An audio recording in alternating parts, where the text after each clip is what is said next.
PEGI 18.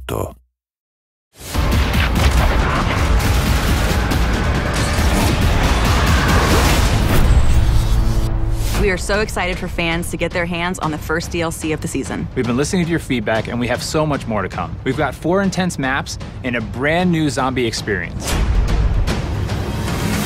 One of the great things about DLC is it gives us the first opportunity to address what the players are looking for and what things can be improved upon in the Infinite Warfare experience. We get a lot of feedback across social media, forums, everywhere. It's been really cool to see everything from beta up till now, the requests. So you're gonna see drastic changes and things you love brought into these new maps. Noir is a dark, grimy, moody Brooklyn from the distant future. On one side, you spawn under the Brooklyn Bridge, which is kind of gritty. And then the exact opposite side of the map, it's a little bit nicer. There's cafes and parks. And then in the middle, it's just a war zone. Neon is a virtual training simulator for urban warfare.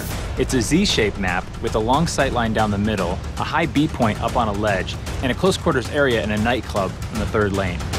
When you run around, cars will generate players. When they die, they will dissolve into a mess of polygons. It's a very interesting and fun play space to be in. One of the maps in DLC 1 that we are pretty excited about is called Renaissance. It takes place in Venice. It's a very tight quarters, very fast gameplay. If you like to snipe, you're gonna love the church lane. If you like to run and gun with your shotgun or your SMG, you're gonna love skating through the interiors and engaging players. And if you're a mobile mid-ranger, you're gonna love taking your assault rifle onto the streets. Another map we have is called Dominion, and it's a Modern Warfare 2 remake of the classic map Afghan. This time it takes place on Mars. Afghan is such a revered map, not just amongst the fans, but also among everybody at Infinity Ward. It has a lot of different identifiable landmarks that everybody can remember: the crash ship, the AA guns on the hill. And we knew it was kind of an easy transition over to Infinite Warfare's theater of war. And players can now boost jump up to the lookout and counter snipers with close-range engagements. The Raven the Redwoods is a trip back to the 1990s, to a place that is such a stark contrast from what we did in Zombies in Spaceland. I think players are in for a real surprise. We made them really comfortable in Spaceland by opening up lanes, making it bright and colorful.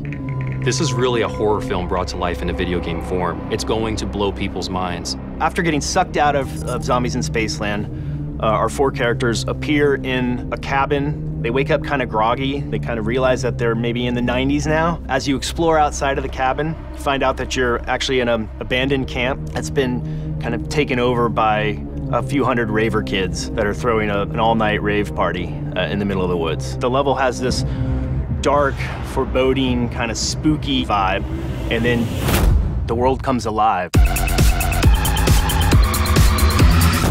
There's new weaponry, there's new Fate and Fortune cards coming, new traps within the map. Our cast of characters are getting a whole new wardrobe change. We're gonna introduce a new character named the Slasher. There's so much more to tell. We can't wait for people to get a chance to experience what it's like to be in Raven the Redwoods. People are in for a real treat. All of the devs here at Infinity Ward cannot wait for our fans to get their hands on the new content. The weapons, the quests, there's so much going into it. Fans are going to be super excited. Call of Duty Infinite Warfare DLC 1 pack will be available January 31st, first on PS4.